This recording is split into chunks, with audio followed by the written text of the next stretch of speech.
Chers téléspectateurs du micro du Pasteur Bobo, partout où vous êtes, à travers le monde, nous vous disons bonjour ou bonsoir. Ça dépend de l'heure à laquelle vous nous regardez. Ici, c'est MPB TV, votre télévision que vous aimez tant. Avec la ceinture, champion de Belgique 2016, champion du catch. Ce n'est pas moi le champion. Je suis avec le champion de Belgique 2016. 2016, donc jusqu'à aujourd'hui, c'est lui qui est le champion de Belgique de catch. À moins qu'il ait un autre combat, on l'attend, peut-être que ça sera pour décembre 2017, mais il est encore champion. Maître Shaolin. Shaolin, on le connaît, il a été un grand catcheur en République démocratique du Congo avec les Edingwe, les Poumanoirs et les autres. Il est en Europe, il a émergé. Ici en Europe, il est aussi, on dit coach, il est un coach un coach de karaté, coach on dit catch, et puis des luttes. Il fait beaucoup de choses, nous sommes avec lui. On va essayer de développer avec lui, mais notre émission, ça sera un peu bilingue, mais on commence d'abord en français, et puis ça sera vraiment bilingue. Bonjour ou bonsoir, Maître Shaolin. Bonsoir, Pasteur Bobo. On vous suit à travers le monde, comment vous vous portez? Ben, je vais très bien, sauf un petit souci. C'est ce souci-là qui m'a ramené, et justement dans votre émission, parce que j'ai l'habitude de vous suivre. Voilà, donc parce que je pense que vous êtes parmi les journalistes qui nous donnent la vraie information. Donc je vous suis de temps en temps. Alors s'il y a quelque chose qui arrive pendant votre émission, c'est ça, la chose, si ça demande une intervention, et je vais intervenir. Donc c'est ça justement le but de mon passage dans votre émission. Voilà. Un Congolais champion de Belgique, en tout cas, essayez de tenir votre ceinture, de l'expliquer. Les gens vont croire que Pasteur Bobo est devenu champion de catch. Essayez d'expliquer la ceinture. Eh bien, donc la ceinture ici, voilà, donc je l'ai gagnée en 2016. Je pense que les images, vous les avez. Donc, j'ai gagné ça en 2016, en décembre. Donc, c'est une récente ceinture. Donc, le combat, il est récent. Donc, il y a quelques 6 mois que j'ai gagné ça. Et jusqu'à présent, je suis encore porteur de ce titre-là que je suis en train de mettre en jeu. Parce qu'en Belgique, en principe, je ne peux plus monter sur le ring parce que j'ai formé des athlètes qui sont professionnels aujourd'hui, qui évoluent en professionnel. Donc, moi, je reste entraîneur pour la Belgique. Et voilà, c'est des jeunes qui vont la laisser un peu de la place pour les jeunes. Mais dans d'autres pays, ben, je continue encore à faire des combats. Et jusqu'à fin saison, et bien voilà, donc en France, je peux faire des combats. Et en Allemagne, à Londres, en République démocratique du Congo, et je peux encore faire des combats. Mais je pense que petit à petit, donc on tend vers le jubilé, je vais dire. Donc, mais ici en Belgique, c'est fini, je ne peux plus monter. Et voilà, donc c'est ça. Tu as fait comment pour avoir cette ceinture-là? Avec qui vous avez... votre combat, c'était avec qui? Et puis, la question qui fâche, hein? Est-ce que Maître Shaolin a ramené des fétiches du Congo ici en Europe pour remporter cette ceinture? C'était comment? Tu as fait comme Akil, coup de tête dans le vide même, dans le vide, l'autre parteur. C'était comment? Est-ce qu'il y a eu des fétiches? Parce que on sait, selon sans fétiche, rien ne peut se passer. Non, c'est pas vrai. En fait, je suis toujours contre ça. C'est pour ça que j'ai dit que je suis passé ici pour ça, parce qu'il y a un catcheur qui est passé justement dans l'une de vos émissions pour dire des choses comme ça. Voilà, pour être catcheur, il faut passer, c'est pas moi, il faut passer quelque part, des histoires, allez, des incantations, tous ces genres de choses-là. Mais je pense que je suis catcheur, je suis champion de Belgique. Sur le ring, j'étais devant Darkmondo, j'étais devant Kevin, qui est flamand, parce que c'était Bruxelles contre Wallonie, contre les Flandres, pour être champion en fait. C'était un match à 3, donc du chacun pour soi. Et c'est moi qui ai gagné à la fin du match, que j'ai cette ceinture ici. Ben, au pays, je vais parler du Congo, je viens de là, je parle de temps en temps aussi. Je pense que si on parlait de catch technique, je pense que le nom de Shaolin est dedans. Mais je ne suis pas le premier à le faire parce que si vous vous rappelez de l'histoire, il y a eu nos vieux, les vieux qui sont passés avant nous. Ils nous ont précédés dans le catch. Je vais parler des Fibita Otao, Akwetesiya, je vais parler des Pulumofe, je vais parler des Moke Bandidos, je vais parler de plein d'autres catcheurs en fait. Okay? Kintaba Kimshad, ça c'est des gens qui étaient techniques. Ndonda Puma Noir, c'était des gens techniques. Je ne peux pas dire qu'est-ce qu'ils étaient exactement, parce que allez, là, il faut aller vraiment dans le fond de la personne, en fait. Mais ça, je ne parle pas. Mais quand ils montaient sur le ring, quand on voit Botamba Hercule monter sur le ring, c'était vraiment de la technique, quoi. Mais après, on a commencé à voir des histoires de machacha, tous ces genres de choses. Donc, chacun a son style. Mais nous, on a développé ce qu'on appelle le catch classique, le catch technique, rien que de la technique. Je suis de l'Intercontinental, donc parmi les fondateurs du club Intercontinental. Donc il y avait moi, il y avait Mwimba Texas, il y avait Nanga Steve. Donc on était 3 quand on avait créé ce club-là. Voilà quoi. Akilimari, et ainsi de suite. Dozo qui est en Angola, tout ça. Donc on était parmi des techniciens du ring. Voilà, on faisait du catch technique. Et j'ai encore ces reportages-là quand vous sentez, à l'époque c'était le vieux Kapu Kangoy qui faisait le reportage, quand il parle, ça c'est de la pure technique. Il n'y a que de la technique. Il n'y a pas des histoires où il faut faire danser, il faut faire ci et ça et ça et ça. Je n'ai jamais été contre ceux qui font du fétiche. Ok? Mais je ne pense pas que je peux être pour ceux qui font du fétiche. Je ne sais pas si vous comprenez ce que je veux dire par là. Donc je ne suis pas contre. Ils peuvent le faire. Mais moi, je suis technicien, je monte sur le ring. J'essaye d'appliquer ce que j'ai appris sur le plan technique dans le catch en fait. En plus, je suis multidiscipline, donc si ça ne va pas au niveau des prises de catch, mais je peux toujours aller chercher du côté du judo, je peux chercher du côté de karaté, du mix fighting, ainsi de suite. Donc j'aurai toujours une petite solution par rapport à ce combat-là. Donc c'est très important de savoir que ce n'est pas tout le monde, ce n'est pas vraiment tout le monde qui est féticheur. Non, il y en a qui aiment bien ça. Dans la vie, c'est normal. Mais il y en a qui ne sont pas très intéressés par rapport à ce genre de choses. Donc voilà, c'est ce que je vais dire. Si c'est pour la ceinture ici, vous avez des images. Hein. Donc je parle, il y a des images qui sont là. Il y a des images qui sont là. Vous allez voir que de la technique. Et à la fin, voilà, il y a le type qui s'est retrouvé comme dans une croix de Jésus, comme les gens ils appellent ça, parce qu'il a eu quelque chose, une double Nelson. On appelle ça double Nelson, mais ça n'a jamais existé parce que je l'ai fait avec des pieds. Alors, quand on voit ça, qu'est-ce qu'ils vont dire les gens? Mais ça, c'est du yoga. Alors, le yoga, c'est quoi? Les gens, qu'est-ce qu'ils disent? Ah, c'est des fétiches aussi. Et pourtant, nous, si j'ai travaillé le yoga, c'est la souplesse que tu dois avoir dans ton corps pour arriver à faire des choses. Donc, il n'y a que ça. Mais à chaque fois qu'on fait des genres de choses comme ça, on a toujours tendance à les ramener vers le mysticisme, le fétiche et tout ce que vous voulez. Donc, je ne suis pas d'accord quand j'entends ça, que non, mais avant de faire le catch, il faut être, c'est pas moi, il faut passer par... Allez, ça, je ne sais pas franchement. Moi, je ne sais pas. Si les autres sont passés par là, je pense que moi, non. Ben, très sûr avec vous, on va y revenir, hein, mais que s'est-il passé, avec vous, le nom Shaolin, tout congolais, ça nous rappelle un grand technicien du catch. Vous avez pris ces noms chez les Japonais ou les Chinois, mais pourquoi les catcheurs du fétiche, vous gagnez toujours? Quand on voit Ndonda Puma Noir, on voit Shaolin, des fois, il dit à la fin, même si vous faites vos techniques là, vos jeux là, ça impressionne, tout le monde applaudit, on applaudit, mais à la fin, c'est toujours Yaidi ou les autres qui ont des gris-gris qui gagnent le combat.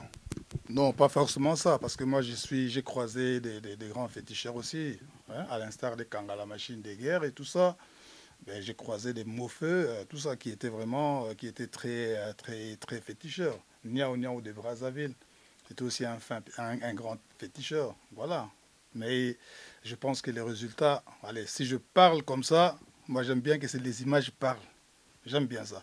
Mais je vais vous dire un truc, Pasteur Bobo. C'est question aussi de culture, en fait, hein, donc la culture de chacun de nous. Moi, je monte sur le ring, je vous prends un exemple vraiment qui s'est passé. C'était, comment ça s'appelle ça, 4 janvier, quelque chose comme ça. Il y a quelque chose qui s'est passé une fois. Il y a un catcheur qui est venu de, je crois, Bandundu, ou c'est pas moi, Bandundu ou Bakongo, quelque chose comme ça. Alors ce catcheur-là est venu, c'était un petit championnat qu'ils ont organisé là-bas à Kinshasa. Et alors, lui, il est venu, il était déjà sale en fait. très très sale au niveau d'accoutrement, au niveau corporel. Tu sens que ça va pas en fait. Et Pasteur Bobo, tu peux pas rester à côté de lui 1 minute parce qu'il sentait tellement mauvais, ce catcheur-là. Mais c'était quoi? Qu'est-ce qu'il avait reçu comme consigne? Donc il ne peut pas se laver pendant 3 jours. 3 jours, il ne peut pas se laver. Il ne peut pas brosser ses dents. Voilà quoi. Et en plus, quand il est venu, dans son corps, il avait des crapauds dans son sac en fait. Alors il doit prendre les salives des crapauds pour les imbiber dans son corps, tout le corps et tout. Allez, comme par hasard, il va faire un match contre Shaolin. J'ai pris le micro, j'ai dit non, je ne monte pas. Mais qu'est-ce que le public disait? Ah, mais Shaolin Kimi, Azobanga. Non, c'est question d'hygiène en fait. J'ai dit, je veux le casser. Donc, allez, même pas 2-3 minutes. Il n'a pas à mon niveau, je vais le casser. Mais c'est que je ne veux pas monter sur le ring parce que moi, je sais très bien que je vais attraper des gars après le match. Lui, il sait comment il le fait. Mais moi, c'est au niveau hygiène en fait. Voilà quoi. Mais le public, qu'est-ce que le public? Ah, mais Azobanga, Akimi. Non, on a Akimi. C'est question d'hygiène. Voilà, c'est des exemples comme ça. Moi, j'ai croisé des féticheurs dans le catch. Ce n'est pas à moi de commencer à dire qu'est-ce qu'ils ont vu sur le ring. Vous avez dit, à la fin du combat, c'est toujours les féticheurs qui gagnent. Mais ce n'est pas vrai. Ce n'est pas vrai. Moi, je...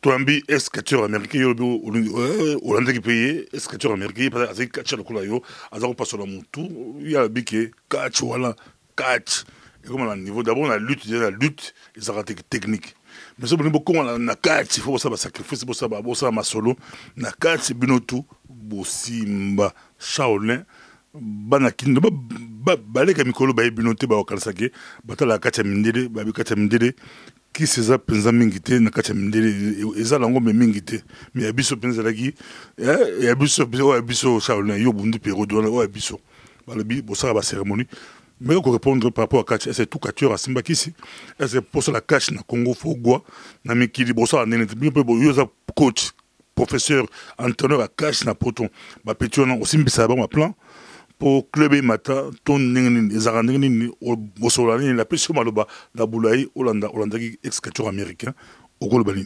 Moni Pasteur Bobo ce qui dans le binet na bagi na ye c'est parce que ça m'énerve en fait ya koyoka yango koyokango ba biloko neti ndengwana.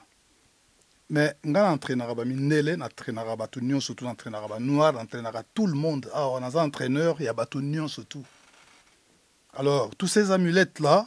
Ah mais ouais mais il fallait mutuboyer ceux qui kombonini ceux qui nani nenga bana ko citer babiloko wana ah mais pas Pasteur Bobo mais wana za mondo ya kotaki mais biso to koti mondo wana te nga na fono ba image yango yo rotia ya makambo tozoloba parce que j'aime bien que les images parlent. Moi je donne des entraînements très très très sérieux que ça soit dans le karaté dans le judo dans le mix fighting dans le gréco-romain le livre olympique et tout ça dans le catch. Les entraînements sont très très sérieux. Comme ça, athlète, à la peine de base, il y a solo. Peut-être qu'il faut bien que tu aies un format, comme on a avec Kinshasa, tu as Kotia, on a Poto, ou tu as formé PA. Peut-être que tu as bango, mais mettre la mine à l'Axabino Ming. À l'Axabino Loronin. Na Kinshasa, on a un athlète Moroboye, on a un masqué, on a un Darius. Mais on a un club. Parce que formation, on appelle ça qui est en tant que masqué. Donc, masqué, n'est pas masqué, ça donc, à l'instar de Ndonda Puma Noir. Bien formé. Très, très bien formé alors. Mais dans Souka, parce que Yépe, à ça, moi, au moins, on était pas formé à stéréotype. Yépe, à ça, nango, à ce moment-là, non, il faut pas ça la garaboye. Mais entraîneur, mais si on a une formation, tout ça, boy. Sikoyo ndenge nazaka na sona mata ndenge mata ba ring sikoyo na obeta na osala ba grand combat banini na osala ba grand combat mais est-ce que suki ka ndenge wana tamsu mo eloko mo ekozala po tamsu na kuta ina batu bona bengana ka ina club parce que ngai na yebi na ngai eloko na kopesa yete na yebi singa binga za na ba kisi ebele na sina lobo na be mission ebele na za na ba kisi ebele parce que so tali na sac na ngai da falgan zanga raté ne refais zanga raté. Donc, pour moi, je vais ramasser les moutons, je vais dernier des clés, je vais ramasser, je vais kisi nanga za na ngo yango wana. Na loba ngo tout le temps. Mais ceux qui m'ont dit que oh non, catcher rien sur tout, il faut à la bouée. Catcher rien sur tout, il faut à la bouée. Mais, pasteur Bobo, mais qu'est-ce que je n'entends pas dans ma ramouette presse s'il faut qu'il y ait le belango? Mais pasteur Bobo, on a la émission, c'est ce qui sinon te ben pour la tout le temps. Mais parce que tu dis des choses qui sont bien, c'est de la vérité. Oh, et avec on a pas parce que on vérifier information à source. Moi, je ne perds pas mon temps devant la télévision. On a la télévision au tala. Parce que na na fani ah na Zolanda, mutu azo makambu ya bien. Na Zolanda rango. Bon on a découvert makambu ya mutalo ibo pour l'année. Parce que je vous suis. Est-ce que ngana sina benga yo déjà? Si je vous pose cette question là. Je vous ai jamais appelé. Non. Mais parce que na landa yo na mtalinga oh, bah non non, il faut na interview. Na landa yo tous les temps. Le Zoloba na Zolanda, na Zolanda, na Zolanda, na Zolanda. Mais voilà quoi. Mais est-ce que qui sinon te bendingai? Parce que na presse pe community ne ngatu to yoka ko presse nous surtout faut ça na moi les titi mo parce que ba presse on peut combien belé. Mais non. Ce qui peut me saler ça bien. Mais alors cela exclut ba tout que oh non, ba to musubi ba kena okota ba lititi bazali. Mais ceux qui bazali tam super yo pe tam so kena na lititi na ndenge na yo. Ceux qui batona bazali. Mais bana bazana ndenge na bango. Mais ça na bat mususu pe bazape na tina na ngote. Parce que finalement la monde aux alaka que on obeta bale bo pa mon na bale wana boy faut ça na goya danger. O sala musala boy faut ça na goya danger. Faut ça la bo faut ça na goya danger. Donc nzambe pe c'est pas ça na goya na pas ça nzambe alors mais katchele ka biboto katchele ka mama kofi katchele ka mo kondongba na mibali na ring to mo lango peza miso ba kuma banguma miso ba kuma ba cercueil miso ba kuma ba nini katch to so la ka katch a vous allez ka katch to yamba pe na kin to toujours ba témoignage c'est les mots déjà bien que à Sakufa basé belé koja tebele ba leka ba pesa ba témoignage que katch la goa katch la mystique katch la plan moi j'ai assisté à la bagarre dans Mbinza ngai présent et dungo ba c'est les mani ba l'église na biso na Mbinza ba prière jeudi soir ba zozonga ba biso na Mbinza ba bala matete ba prière na mo se mo dungo mo se dungo pas kufa ya pembe tobi na bari na bano ba Mbinza la bari wana ba katir siko ya ozone ya bana Mbinza ba ko carré ba katir ma tête bon ba prière et dungo zo ebse ba passer so ba bomuli satana ba banda bitumaka na ta bari wana ba double dans les vides ba Slimane ba beta double dans les vides mta koyi ba motu dans les vides so yo lobi ki c'est biso mo ba katir ba zo bunda biso na balabala bo komba ya balabala. Mais toi la maître Charolin à l'obligé plan ils ont été goa ils ont été donc bien bakana bien attribué beaucoup dans la kinona au côté na ba batagua bagarre yo bunda na technique na pese mal ba te bele bali kolanda so ba to bakula kin bazo lando penza et puis ba parents potopé ba posa bana basa la catch mi babanga hermo banga pe goa na kolanda yo bali kolando penza expliquer biso ba bien Shaolin, maître, on dirait aux autres qui m'habitent, on dirait aux autres qui m'habitent, il y a une vérité, bad Golanda. Vérité Zamoko. Donc, dans autres qui m'attendent, il y a une vérité Zamoko. Ceux qui battent, Moussou Bazana Bato, Bakendara Mpunguana. Oui, Bango Bakendara Mpungu Nandengena Bango. Mais Bisso, tout ça, Bisso, Moussou, tout ça, c'est que le catch. Donc, c'est du sport normal. Je peux revenir, parce que dans Zoyo tout le temps, les lots comme référence, c'est Zamingi. Les États-Unis en fait. Ah non, catch américain. Mais tant qu'on retard là-bas, Undertaker n'a pas l'école ring, il y a beaucoup plus de mystique. Mais tant qu'on a l'école ring, c'est du combat qu'il fait. Donc spectacle, il y a côté ça, on a nengo, il y a côté moi magie, bilo on est nengo, mais tant qu'on a l'école ring, à quel bunda catch. Voilà. Mais pas un abisso. Muta matina spectacle était mais tant que comme le coloring abani ko bunda biloko ya kindoki tout ça boye ça dit ba différence c'est allé mais mutu musu pe tant azo mata bo coloring wana kuna ba ka sali technique na est normal akitina le coloring mais problème est ça parce que bato balobani ah non na niveau pokota na niveau comment na niveau ya likolo il faut que nous simba kaka quelque chose c'est là où on a nazo revenir que non pour dire. Mais ce n'est pas tout le monde. Il y a des gens qui ont besoin de ça. Parce que pendant moi, allez, je vais dire quoi? Moi, soutien mon ça les logos, mais coquité. Il faut pas que c'est logos, moussous. Maintenant, on a besoin d'un j'entraîne des jeunes. Parce que comprendre aux autres entraînés, aux autres formés, mais là, j'ai insisté, maître, yo ce qu'on au matin à ring, on a plus de à Cameroun, net né dingo, aux les dingo là, à ring, yo simba aguate, ya simba agua. Combango aux obanga, guanaye, et ça les fait sur yo, c'est comment, dès le battre baling baïba, parce que d'autres quartiers, tu comprends, c'est faux, tout quartier à simba qui c'était. Poko taper pobo okota kacha poko makatia basa cérémonie qui c'était wala c'est le yo mais sinon bango basa cérémonie qui yo kasengo oza katia professionnel to lende ko kayo mais siko yo moko katia professionnel nata ring obi adversaire na yo oyo exemple za edingo c'est pour ça bondo edingo ou bamsusu en face na oza batani wana ba puma ba nani il peut aller mitou mystique donc siko oza ngi mitou mususu mystique a beto mutou mais ça mystique. Oui, au moins dit Bichoto lo baraboya Bobangi Nzambe et ça est bandila maele. Ça nous on le dit.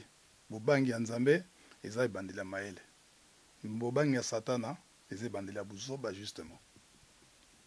Parce que soko bimina balabala aor. Il y a combien d'esprits maléfiques où ils ont un monde neto au tambola boy parce que mon kile beba ya rosaranate. Mais pasteur Bobo ngana ko confirmer que tam stoko tambola te. Soki nzamba funguli yo nanga miso. Poto mona makamni no ezo salema na mukili onenge tozali yo. Ko bana na bamboka wana ka biso tozali wana ti toyena ba poto awa. Nzamba fungola biso na yo miso awa parce que bon ça va hein. Botala makamni eza na monde. O linga ko vivre te.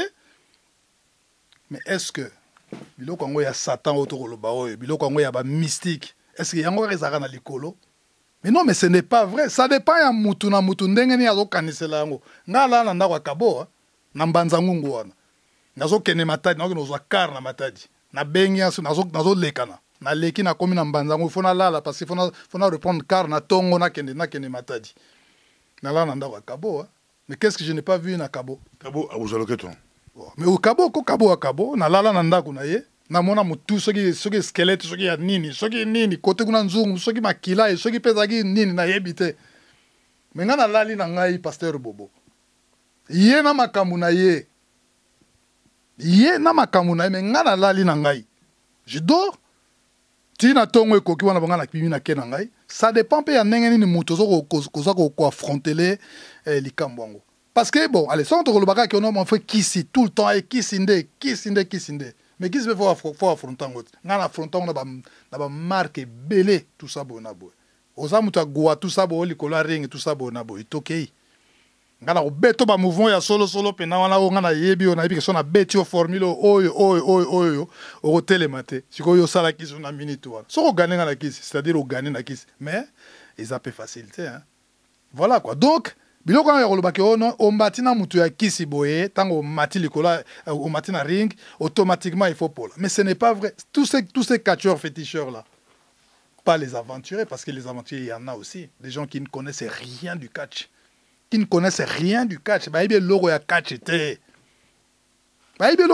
te mais kaka boye pale ba pesi mo ba cérémonie sala boye zong sa formule boye lata suki nini boye soko sali boye sala mu pepe boye zong sa boye il y a aussi des charlatans comme ça ba ventilia nengona bazana bango ba ibina bango makambo sali tel kat ramassement des jambes bras à la volée sur parce que ceinture tout ba ibina bango bako otangle ku bakomba catch muswa ko kamo yo makamni ozolo banangai po ya yebine makambo ba zali pe mais ce n'est pas tout le monde pasteur Bobo ce n'est pas tout le monde azana makamne tindengo wana.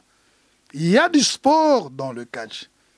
Avant tout, comme on a catché, tout ça, les wabengi gréco-romaine, lutte gréco-romaine, tout ça, les livres olympiques. Tout ça, la self, moi, mouké, allez plutôt ça, la catch, on a tout ça, c'est des prises fondamentales, pour relaxer. Ah, parce que kangyo boko bima boy, oko sala boy, oko zong sa boy.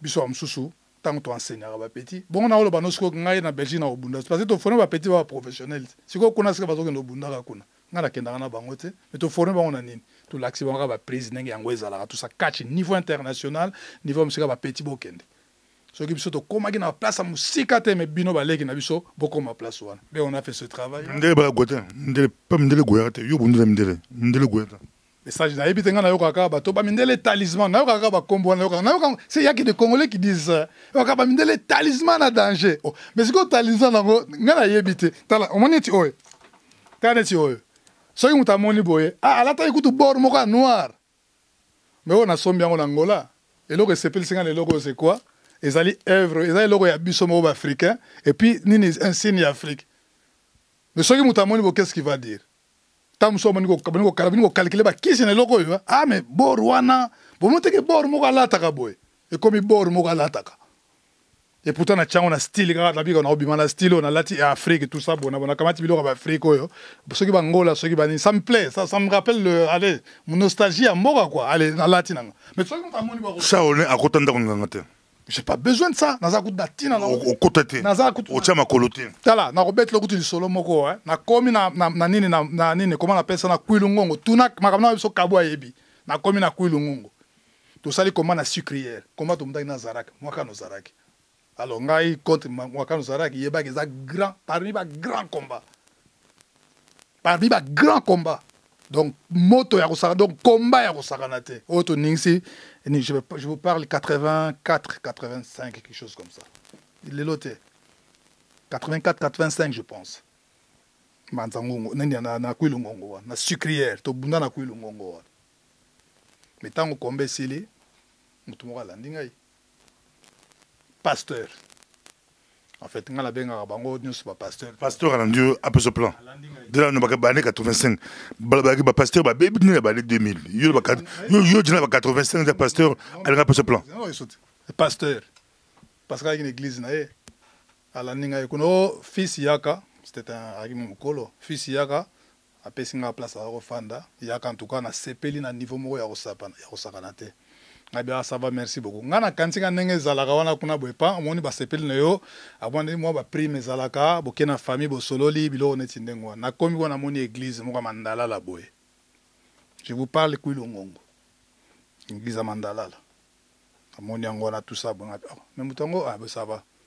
Nazo luka oui.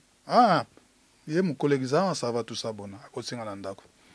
Office là on a zolinga na yebisa yo omoni kacho na talaki lobi na yebite donc plaisir tozalaki na yo moko monanga bino yo ko yebisa ngate ponga moso na matili olari na yebi na pesa bato lengi ya cash en fait. Oh oui mais omoni siko ndenge zali wana soki na pesio suneti eloko hotel alors ezaki tonga na singa ya noir soki na pesio yango okoma so danger koleka. Qu'est-ce que j'ai fait pasteur bobo na beta qui est na niso bandimi na ye. Après ça, 3 jours, il faut qu'on fasse dans 3 jours. Il faut que un jour, une heure. Parce que nous avons rappelé que comme il est le lundi, comme mardi, mercredi, combien de dimanche. Nous n'avons pas le lundi. Est-ce que vous avez mercredi ou nous avons autant déjà les lots dans les sango comme ça tu n'as jeudi na tourné na okufa. Au petit pasteur. Oui. Parce que c'est un aventurier. Et l'église à Mandala la boye bat parce que croire na ye bazali. Si on reprend tongana singa noir. Na chapitre ni ya Bible masolo. Pour na tonga nini teni ou bien nini. Vous allez comprendre, frappe. Giflet miso batu. Na tourner na ka pesinga 3 jours. Chaque jour na aucun déchet. Na on tourner lelo to komi tikali 2 jours. Le bwana tikali jour moko. Mercredi na tongo siko eza lelo mercredi bien lobby jeudi. Na koma ko déranger. Et ben voilà. 4e jour, jeudi. Et les gens, ils ont compris que c'était un aventurier, c'était un charlatan. Je crois que l'église, et comment il y a un problème. Mais le fanatisme pèse à la ranango, il y a un système de fanatisme et tout ça. Pasteur Bobo, il y a un bateau, nous n'avons pas ça là-bas, on va marquer. Donc, en fait, biso bateya biso, on peut que Satan te. Avant na coin na ye, azana coin na ye. Mais ceux qui s'attendent le contraire, pas nangai. En tout cas, je fonce. Et aussi un débat, Charles, et aussi un débat, ex-catcheur américain à la droite nanga, yo la gauche, yo le bi goa, yo le bi goa exaté, yo le bi goa exaté, au bas un peu à toi côté. Mais babi, yo besoin de prière, yo grand de prière. Prière en Zambie, bien au bêtise pasteur, yo me prière au bêtise pasteur. Ben justement, c'est là Nzambe te yo pe nga tonga na singa noir. Siko na tonga lango ba bilamba to na sa netini. C'est que yo boye ki ba ki suppose que no kimbangiste ozo bundu na Nzambe ya kimbangu so ko na ring obeleli kimbangu obeta ba adversaire na yo. Mais bien sûr. Bien sûr, bon, na kuwanga na on est indégéné. Bien sûr. Donc nga na kendaka na tie Nzambe liboso. Na bigi Nzambe zala liboso, zala na sima, zala na mopanzi, encercler ngai. Voilà, na kei likolo ya ring. Ce qui na komi kuna likolo ya ring est que féticheur a beti ngai, nga na kotuna Nzambe ngai mesiko ndenge yo Nzambe ndenge donc yo siko elingola kisake féticheur wa leki na yo na force ou bien ndenge. Je vais lui poser cette question là. Mais Nakil Obimeki champion à Kinshasa pour nous Gouegi Makasi n'a pas tout quand même Obimeki champion de Belgique. Champion à Congo Obimeki te Obimeki champion de Belgique. Na ce qui na Obimeki champion à Kinshasa te na Kinshasa wana kuna kasto forma bato ba champion. Ngala zaki entraîneur national na mboka na obunda championnat te. Tamso yebite. Je suis avant comme entraîneur. Oui. Au bout de entraîneur te. Bien sûr. Au catcheur tout le monde la télévision Bobunda TV. Obimeki champion à l'époque pour Guanayo et oui la guate na bongsi parce que il la guate il la guate il la kissité pour ça bi goré il est faible et na beti banda donc oui la guate mais au bébé champion na poto siko oui au bim champion. Mais oui, mais parce que na kini monde la structure il y a sport et zandenge mo ndenge tout ça na je ne suis pas le seul hein, il y a Rosala na net système wana na ba kini ndenge zala ki na championnat ba organiser championnat tamso une fois après 4 5 6 ans. Tane Tichiko, championnat de championnat national na Congo. Je pense que depuis Bisoto Longwe Kuna, on dirait que la main au sale, la banque on peut rater. Et voilà. On dit au sale, la banque on peut championnat. C'est pour vous dire, étant sur un moyen, il y a au sale, déjà la fédération, elle est presque inexistante en fait. Fédération exam on dirait ça. Parce que dans la bakine, on a renforcer ma camboana et ça la rangote. Pour bilo qu'on a normal, le championnat c'est quoi? C'est chaque année. Bon, ça, là, chaque année. Dès que je suis dans la ceinture, il faut que tu aies la ceinture en jeu. Quand tu as en jeu, tu vas ma casse, ceux qui vont botoli, ceux qui botoli, tu vas au fan nango. Voilà quoi. Et je dis des choses sérieuses, hein, pas vantir, hein, parce que vantir est comme tout pasteur Bobo, hein, vantir est comme moi ming. Mais des choses vraiment sérieuses, d'abord ben en championnat. Nengo moins c'est ça qu'on appelle un championnat, va organiser. Mais pas un abus sur un kuna boepa, et ça m'a manqué difficile. Yo mona mutumoka bo naza champion de Kinshasa. Évidemment ba ceinture mutumoka ko kenpe ça ça n'est que ceinture na cordonnier. Vous comprenez na mona ceinture mo ezalaka wana kuna na Kinshasa tango na kendaka wana kuna donc na manzanza penanti ya soki tomate soki en tout cas non cordonnier pas yebimba musala parce que nenga sala ka ngwana tali ka ngabi bon o ezapeka mboka hein problème ezate biso ne photo aider bango moi so na biloko ya solo to kitoko pesa bango ngwana kuna mais sérieux so que ezate. Parfois, allez vous retirer sous 10 ans, championnat national et ça limité, championnat Kinshasa, il y a Malobaga. Parce que bateau, le championnat, il faut pas en avoir moyen pour le championnat digne d'un championnat en fait. Et ça, il faut que Simanda ou Mutumoro Boye, parce que comme va qui nous fait comme na la parcelle na binoro, espace Moïsara tam sur 6 mètres carrés à vide. Comme on a bâti ring, mo pe ya mystique na Simon na kuna combat catch zo bunda manango tout ça bonabo. On a mère mo kuta nanda kuna Simanda. A fongoli les fenêtres au la combat catch donc moni c'était un peu bilo on est indengwan voilà quoi yangwana to lobi la pena championnat parce que na tango na biso to zwa ki chance te ko ba tia ba championnat wana kuna mais au moins entraîneur national j'ai l'été pour nous former ba tous pas comme ba champion. C'est ceinture là, parce que bengo, parce que téléphoner pour ceinture aux champions, il y a Belgique, zéro comme on est, la milieu ba congolais diaspora, il y a fierté, il y a ban diaspora, fierté, il y a biso ba congolais, il y a libanda. Est-ce na kini parce que bengo te mo téléphone qui okumbango et puis ministre sport okumbango place mobo. Ceinture à la poto, c'est ba bengo te yemo aujourd'hui canicité. Aucun autre na Lubumbashi, aucun autre na Équateur, aucun autre na Mbandaka, na Kinshasa, na ba Congo, aucun ceinture champion, il y a Belgique, ils ont eu le Roussaka Langote, ils ont eu comme oui, Nazalara moi mouké, en tout cas je suis à cheval, Kin, Koto, on a aidé sur le plan technique, bilo Moussa, Mike. Mais la déception est allée, Pasteur Bobo. Nakin, Mohamed Ali, Foreman, Batigara Ring, hein. Tango bango batikaka ring ya boxe yango na etikala lokola ringo etikala ya kitoko na kin tilelo oui yango etikala ringo wana siko ekufa je crois Mais biso tant que tu es poto awa, to sala mo be for ngai zapi. Apesi mote na musika, zapi. To sala effort pour na bango ring semi professionnel. O ils en ba norme professionnel ya catch. Mais ceux qui na episode tant on a kenda na kin, na kina dernièrement na kenda ko mona ba image na kati ya kankokolo. Tant to sala loko na kati ya kankokolo pour na ko sepelisa ba blessé de guerre tout ça parce que talaka ba vie za rappel voilà ba blessé de guerre et tout ça bon na to sala yango to koma kuna na colonel Chako comment to sala eloko mais ringo ba bundela ki wana tango na matili ko la ring ngamona baki awa na bato ko la biso to mesala ko travailler ba troisième corde biloko likolo awa so ko mekiao en tout cas mi donc cimetière na yo mi creuser tombe na yo mo kaka. Mais pourquoi vous allez faire quelque chose de grand comme ça? C'était le 30 juin quand même, fête de l'indépendance. Mais il y a un ring ici. Nous, on a envoyé un ring. Mais le ring là, il est où? Il est où ce ring là? Tout le monde a ring ou en a été.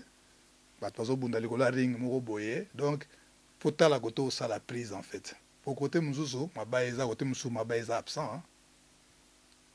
Mais, on va catcher la kin. Ba yebi ndenge babundilaka na baringa ngwa parce que ba meseni na ngape nazalaki kuna nazalaki pe na makambo wana évolution mususu au salema awa ringo otoro babunda pe ba puma noir bin ba shaolne be dingu ba non ring ya Ali Foreman ring Ali Foreman ya onde zaki ringo ya kitoko otoko buna nango catch mais norme nango za norme ya catch te parce que ring ya boxe ezaka na 4 cordes récemment tant to kei na makambo ya Mohamed Ali. Et là, on a Denis Kamba qui en mémoire il y a Mohamed Ali. C'était quelque chose de très bien. Donc, loi qui moi initiative, on a pu se déplacer à Kendek parce qu'on a vu que c'était quelque chose de sérieux en fait, on va dire. La Mohamed Ali, à l'ébisso honneur, ben ça biso qui va boxer, faut te passer honneur, to Kendaki. Moi j'étais là. To Kendaki na baninga monsieur Masson Sayuma, to vie ba Masson Sa et tout ça qui moi équipe et tout ça bonabo. Ba Imana ba Zakoto, ba nani ba Maurice, na Petit Caïman, petit on a bi wa comme ba professionnel, il pe na maki pas que tester qui professionnel na kin. Ba image ça donc to koma ki wana kuna ring to kutaki kuna oya mwana ya mwasi ya Mohamed Ali, ayeko tinda mususu. Mais ring wana za ya box, eza ya catch te. Donc ils en ont 4 cordes. Or nous avons un professionnel, nous avons une corde boyée ko servir dans la salle locotel. Bien calculé comme de la mathématique en fait. Voilà. Mais on a côté dans stade boyé pas et là on bosso na talinga mais ringo ya ringa box nakena so qui image le comment na matili ko la ring na ko tester wana. Tant on a kitina petit ngabi kaima, faut aller prudent là-bas plus au sala. N'allez pas trop professionnel, toquer un système au koutiao.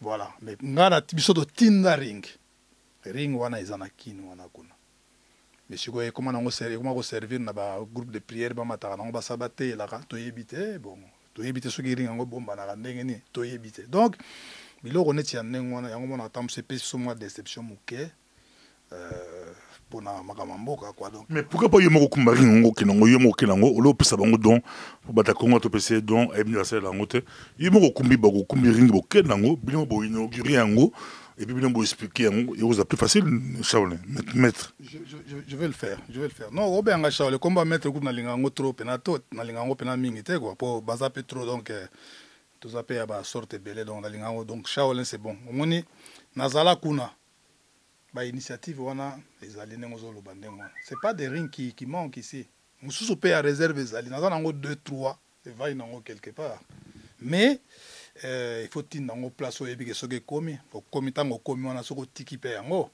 et ça la musala oyo ringo esengeli salema Zefi Flèche Gordon Mister Jackie Bad Mask Warrior je vous cite des grands noms ya catch bazara na kin en 1996 96 je veux dire bazaki na kin ba on peut pas même ring mais na tango pillage yo zui poto ye azui poto ngana zui tapi moko oyo kuna zui corde alors ye psanga sikoyo donc voilà au moins il va sortir ma mentalité ya ndengo wana et ça rani sikoyo lembisa biso ke yo faut et au sengo zala na terrain ozala wana na terrain. Mais pour l'instant, cause na terrain, c'est tout un problème dans Mboka wana donc tozo kotala nanu. tant que Monique et moi, stabilité, ah mais non, kuna, bolingo ya kufanda koto yote. Oui, c'est bien de dire ça, c'est facile à le dire. Mais il faut que tu aies des normes, mais il faut que tu fan ici makamboana, tinase.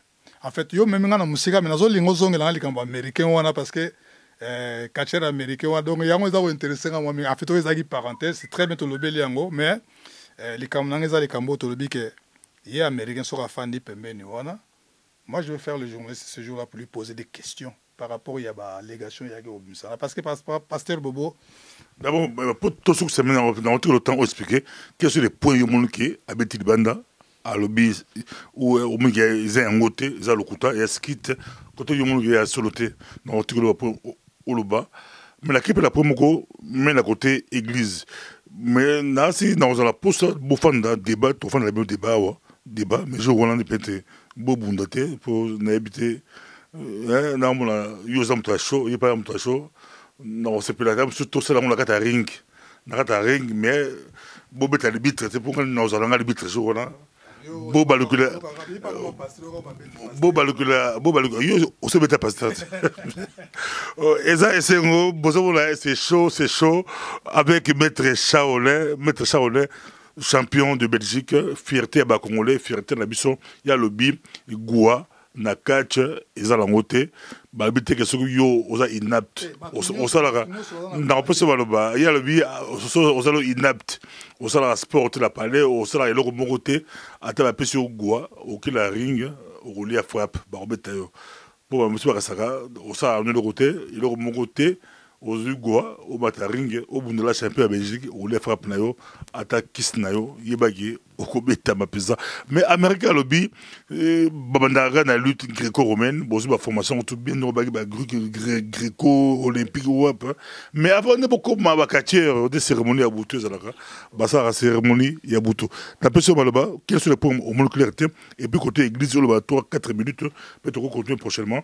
Côté église, il y a le biquet. On s'est pédité dans la matière, il y a le lobby, tout comme Abassi, pour tout ça, l'ensemble. Il y a tout l'ensemble, exact.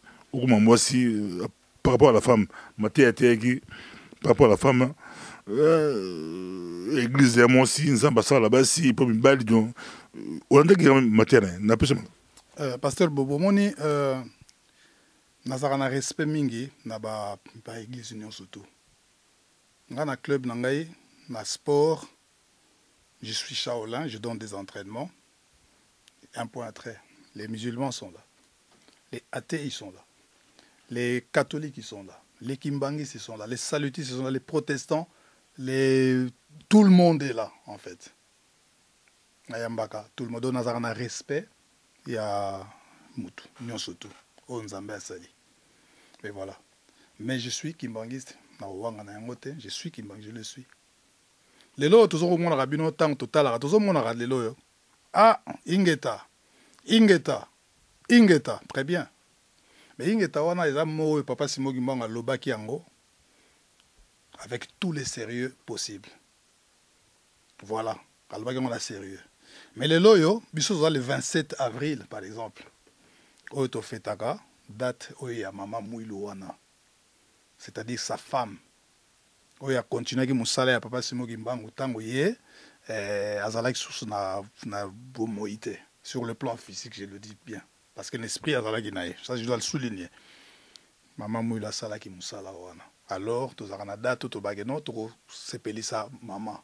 Tant to sepelisa maman, on a toujours sepelisa maman nyon surtout parce que cette femme là elle a fait quelque chose. L'église kimbangiste, pas seulement l'église kimbangiste mais sur le plan allez universel aussi. Le vouloir ou pas, c'est ça, à Salaki Yango. Tant on te refait date, c'est une date où que non, le 27 avril, va refêter Yango. Mais tant on a dit américain, c'est comme si date Yango, qu'on fêtait journée des femmes, comme il n'y a pas mystique, na kati. Mais pourquoi tout est mystique? Pourquoi tout est mystique en fait? Sauf qu'à Koba, on est normal pour naïe, c'est normal. Mais qu'est-ce qu'il y a de mystique? Pour fête de mère. Mais bien sûr, mais bah maman aussi. Et comment besoin de la Bible? Mais il y a la Bible était. C'est pour ça la fête des mères. Mais il y a la Bible pour la ramener. Est-ce qu'il faut comment on a la Bible qu'il y a eu? Il faut pour ça la fête des mères. Est-ce qu'il faut vraiment comment on a la Bible? C'est quoi catch va combien on a Bible pas yoapi. Karaté va combien on a Bible pas yoapi. Mais catch l'église ba fête il y a condamné dans l'église ba fête de mer. Mais pasteur Bobo, mais il y a plein de choses qui se font aujourd'hui dans le monde. Ils ont signé ça dans la Bible. Ils ont quelque chose tam mais nzamba pesi mutu pe mayele que mutu faza la mayele. Pas pesi o mayele tout ça. Ah, toi c'est ça ba maman, toi c'est ça ba maman, toi c'est ça ba papa, toi c'est ça boye. Mais où est le problème? La fête des enfants. Est-ce que pasteur Bobo, ça te plaira pas Hermo? Ah, dans c'est ça ba na na fête. Mettre ça en temps là, tout ça là, tout ce que ça pourtant ce qui est présent, tout ce que ça pour me dire que m'a fait des mères. So yo ça on est mettre ici ba tout que non. Toujours fêter en haut, mais en haut biblique, c'est normal.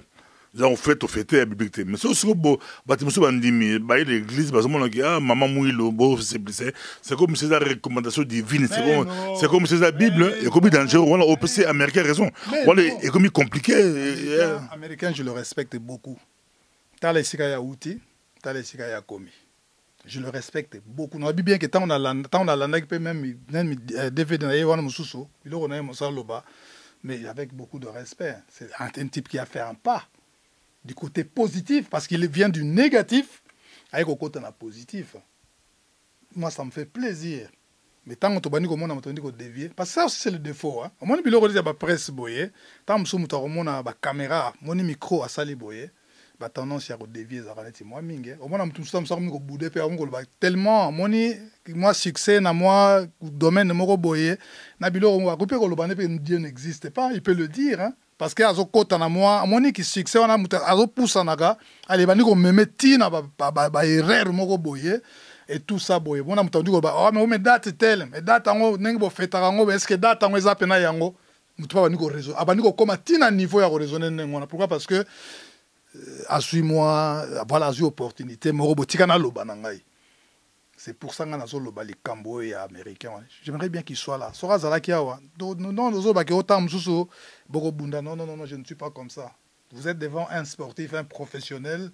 Alors quand je dis professionnel, ce n'est pas n'importe lequel. Hein. Donc dans un professionnel, il y a tout ça bien à Kati. Alors trop bien à Kati, quoi.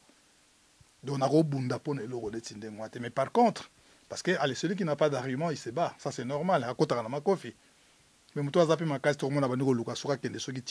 ça, c'est connu. Mais, je peux lui poser quelques 2-3 questions. Parce que est-ce qu'il faut être dans la Bible? Est-ce qu'il faut être dans la Bible? Mais non, mais est-ce que comme il y a Simon Kimbangu, yo mon vraiment la Bible, et puis on a comment place au chapitre, on a commis Simon Kimbangu, les alliés. Les athées. Mais quand on a dit tout ça, ingeta, quand on a dit mais tu vois, la combo en anglais, est-ce que la combo n'est pas comme Simon Kimbangu, pena ba komi boy. Mais vous m'entendez sur la définition, monsieur. Mais maïele n'a pas monsieur, c'est tellement, ce qui n'est pas qu'on commence à douter de tout et de tout.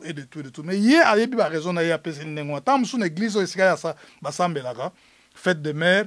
On a cadre, mais on a bien que peut-être pour se ça en mémoire, il y a Moutou Boye, Toya Boye, Tikato s'appelle ça Moutou, tu poni date, on a date Boye, et ça Boye, ça zong si Boye. Calendrier, on a tant de soir, on a posé des questions. Bon, on a calendrier, on a tant, on a le 27 avril 1900, autant, les mamans on a botamaki. Pour les on a calendrier, Moutou soit très intelligent, très sage en fait. Mais sagesse en temps monsieur na bololé hein au moins temps soba ngo dévier na babilo romoro boye parce que tu vas aller trop loin parce que le monde spirituel c'est quand même compliqué. Yé muté américain on a ko compter dire ngangote. C'est un peu compliqué en fait. Alors voilà quoi, yango moni biso to fetaka. Ceux qui ont fêté pour na ba maman, mais on fête pour toutes les mamans. Hein. Maman nanga pe na kati et tout ça boye. Donc voilà quoi. Merci beaucoup, Maître Shaolin. C'est là que c'est un lancé ton premier tribunal, ton créé plateau avec Maître Shaolin, Maître américain, ex-catcheur américain, tous en labango, mon cas le bi, qui si goa, ils ont la catch, goa, ils ont le niveau au saranaté, comme le niveau moko, faut pas initier pour eux masolo chito Charles bazarobeta bloga mystique bazarosala wana ezalaki bagwa ezalaki blague te au moins on a sauté la ring pesa beti bloga mystique ezalaka mystique mais Charles lobby il a tiré au simba planté a simba le pe goate a zepe ko banga bata goate a sali kombo la goate a épé la poto a bemi champion à Belgique na goate a formé ba petit professionnel na goate américain lobby et à l'Ikambagua, côté église, Shaolin, Kimbangiste, à lobby, fait des mers pour naïe, ils sont passable, ça passe. Américain, le binon, ils ont mystique, ils ont plan, et ça va tata. Et ça va être mais tant que la Shaolin micro a lancé un message une minute, pas sûr que ça. Je crois, Amérique, qu'on s'expliquer, Mingité, prochainement, peut-être, tout ça qui partait français pour la battre, il y a le poteau, parce que ça, titre aux gens français, Batabeli va compter à c'est un super héros, le Mangwaka. Donc, Belge, Bautalango, pour la chapeau de Belgique. Belge, Bautalango, français, Ivoirien, les autres, ils ont le champion de Belgique, c'est pas n'importe qui. Il y a autre type un peu français. Pour te permettre de belge balanda champion bango et puis tous les dans le système il y a bisomoro batalingala peut-être mon message pour lancer mon message mon batalingala ba congolais ba kolandao partout message mon trop bien ko expliquer bango que oza à part qui catcheur voilà neto ba qui oza karatéka oza bloqué bilé yo mo expliquer et puis tout ça on lance message. Bon, en tout cas ce qui message que oza pona bande ko na ba congolais to lingi bino mingi biso ba Shaolin boy so na bito c'est passé na linga o chat toujours to na chaka ngate donc to lingi bino mingi na o nyoso bozo sala pona biso so ki biso to za ndenge to zali c'est parce que bino bozali na yo ka mawata mso tanga na kenda ka ba grand championnat so ko tali na image ya championnat oyo na kati ya sala ko mona tanga mso quelques congolais kaka baza tanga mso 5 na mona ka ba Richard bayaki wana tout ça aza moninga na mino presse Richard a fongola jeu et mtazalaki wana et tout ça et on a salle mindele et tout ça boy na boy eza mabete tam so bato amila so basango moko boy ya kitoko te oh mais non mais parce que ya koma kuna non pasteur Bobo na lobi na landaka yo mingi c'est aux congolais je m'intéresse du pays aussi de temps en temps je suis les informations donc to lingi bino mingi bande ko na biso mais tant que tu as besoin na bino boya kapé et au salaire biso plaisir parce que je peux le dire na robeta pena liko pour vous dire batokola babiso ba yo kota ba vraie valeur na ba moko yo to matsa valeur ya poso mwindo d'abord je parle pas du Congo seulement mais côté ba noir to l'acto matsa moi valeur na moi valeur moko boye na moi valeur moko boye à partir ya ba reportage yo moni pasteur Bobo moi valeur moko ezali na mboka oyo mais na uti na Congo donc il y a la fierté pour les Congolais aussi. Biloko ya koswana kaswanaka koluka kokitsa baninga moi jalousie biloko neti ndengwana ezana tina moko te to fan sapena motuna se parce que likunya wana izo mapso na makambo ebele yango zomona mboka pena po etambola ndenge zo sengela c'est tout un problème parce que il y a toujours likunya il y a toujours mutema mabe il y a toujours biloko moko boye donc voilà bazo zula pe biso mingi na sima ya côté wana quoi ah bango do akoya na bango na boye kaka boye donc voilà quoi donc pour la bande comme ça ba congolais je suis de cœur avec vous donc tozalarana bino soki esengi ke bomonana bomonani soki esengi ke tokutani ezali fierté ya biso ya mboka tozosola monoko ya mboka wana soloba français te na oloba lingala parce que oyoka kaka Shaolin ebanda koma bakote kuna non il y a pas de côté kuna donc voilà boza bandeko na biso toza bandeko na bino soki tosangani pena na esprit moko oyo ya Kintu adi oyo lobaka papa Simo Kimbangu Kintu adi le vrai Kintu adi hein, pas il y a théorie mais le vrai Kintu adi oyo lobaka papa Simo Kimbangu je crois qu'il y a beaucoup de solutions na sima il y a bolingo to ko laksa donc ndenge balabana so bolingo mibeko musala yango te otamsa mukile donc voilà message en la qui pour la congolais et yango wana voilà merci. Merci beaucoup, Ndete Monali. Prochainement, c'était vraiment un plaisir pour nous d'avoir Maître Shaolin, catcheur professionnel, champion en Belgique. Il y a la fierté, la fierté pour la Bisso, la fierté congolais, champion de Belgique, en forme de jeune belé. Un jour, tu as un club, tu as notamment l'entraînement de Bango, mais tu sais pas que tu promets un grand débat entre Yé et ex-catcheur américain. Merci, Ndete Monali. Prochainement. Merci.